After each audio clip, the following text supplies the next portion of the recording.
Kev, we're going to wrap it up with topic number 3 about the Phoenix and the Rockets, right? So the Houston Rockets, they erased a 21-point deficit, 7 straight win for them.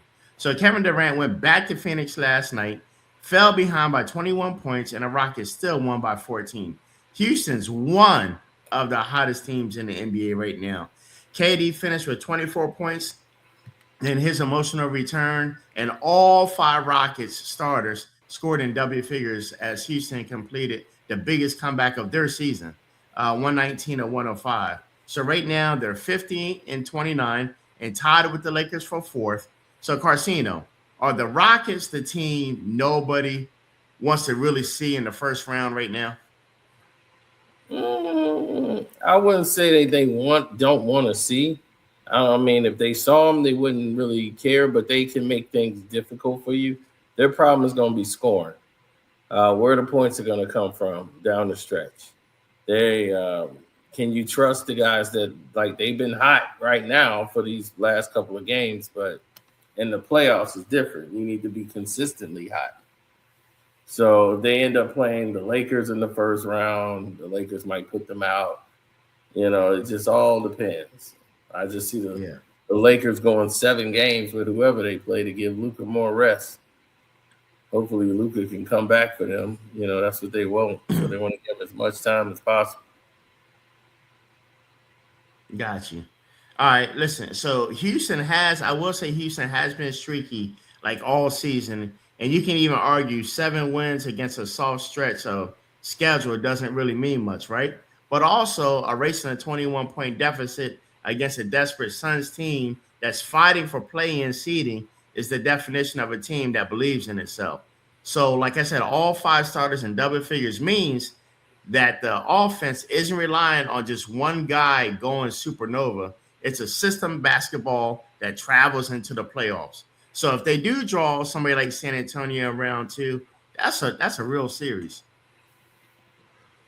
Well, one thing is it's always going to be a real series with them, but it was fun to see Dylan Brooks and Kevin Durant, who was traded for each other, Yeah. go at it. And seeing Dylan Brooks fall twice on one move was hilarious. Kevin Durant and him mouthed off to each other. Then Kevin Durant did a move on him, and Dylan Brooks fell once, tried to get back up and slipped back down again.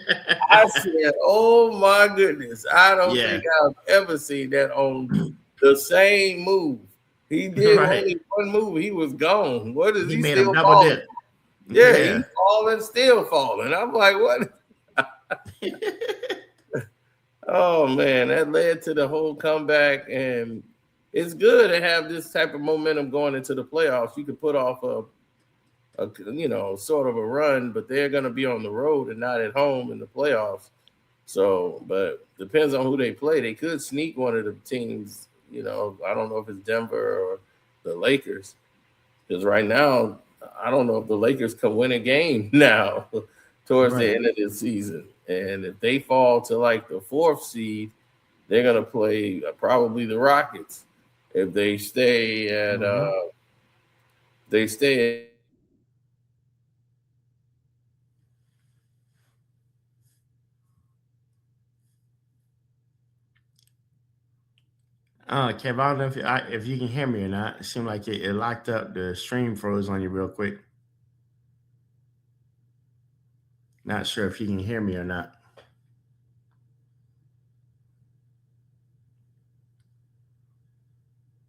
All right, if y'all can just give us a minute. Looks like we're having technical difficulties.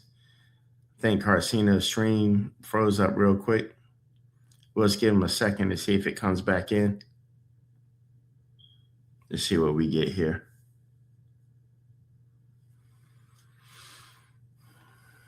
All right. Still frozen. All right, listen, until we can wait till Carcino gets back. Looks like he dropped out. Let's see if he's able to get back in real quick. See if we can finish this conversation. But so far, I hope you're enjoying the live stream tonight. And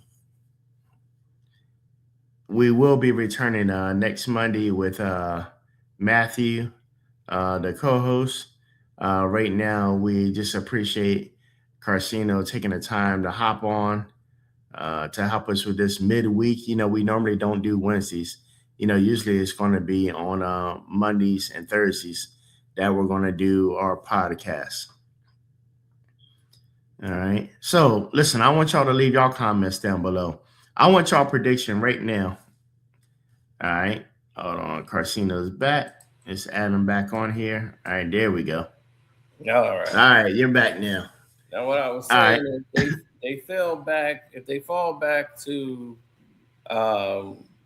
if they stay at the third seed, they will play Minnesota. If they fall to fourth, they play Yeah. Houston.